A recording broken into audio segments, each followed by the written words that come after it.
आपके साथ अनु और आप देख रहे हैं जी टीवी न्यूज चैनल। आइए नजर डालते हैं आज की कुछ महत्वपूर्ण खबरों की ओर।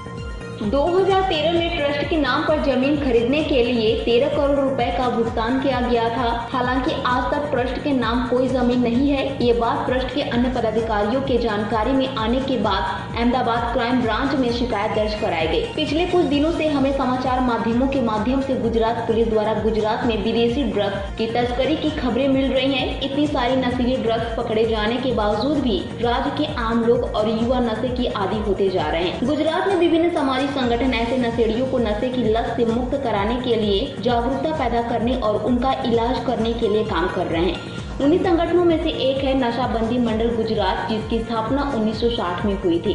बताया गया है कि नशा मुक्ति के नाम पर चल रही इस नशा विरोधी सोसाइटी के कुछ ट्रस्टियों द्वारा गरीबों के इलाज के नाम पर गुजरात और भारत सरकार से करोड़ रुपए लेकर घोटाला किया गया है। इसलिए नशाबंदी मंडल से जुड़े अन्य ट्रस्टियों की मांग है कि जल्द से जल्द सरकार द्वारा उचित जाँच के बाद इस ट्रस्ट का प्रशासन चैरिटी कमिश्नर को सौंपा जाना चाहिए। पीसी अहमदाबाद से नीता लिंबाचिया की खास रिपोर्ट। नमस्कार, नशाबंदी मंडल गुजरात નું ચેરમેન છું। મારું નામ વિવેક દેસાઈ છે અને છેલ્લા લગભગ ઘણા વર્ષોથી આમાં એક મોટા જમીનનું પણ એક કૌભાંડ છે અને બીજું એક નાણાકીય કૌભાંડ છે। ટોટલ થઈને લગભગ 25-30 કરોડનું આ કૌભાંડ છે।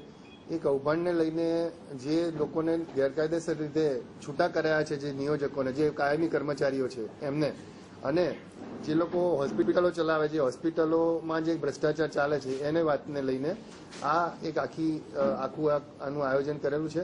આ આખી મેટર અત્યારે કોર્ટમાં છે। આ બધા જ નિયોજકો, કાયમી કર્મચારીઓ કોર્ટમાં ગયા છે।